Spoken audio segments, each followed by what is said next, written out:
Like,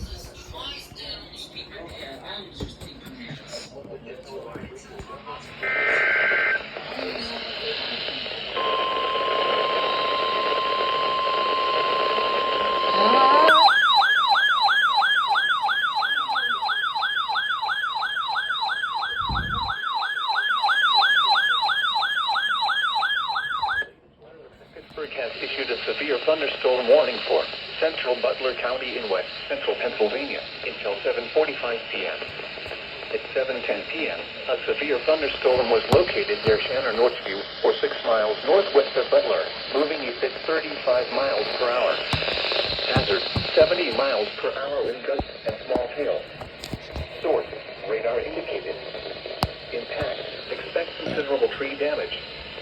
Damage likely to mobile homes, roofs, and outbuildings. Locations impacted include Butler, Homacker, Lindora, Shiner Northview, Meridian, Meadow Woods, Oak Hills, Prospect, and East Butler. Anyone outdoors should move to shelter inside a well-built structure and stay away from windows.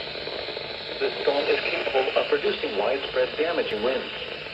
Tornadoes can develop quickly from severe thunderstorms. Seek shelter immediately in an interior room on the lowest floor of a well-built structure.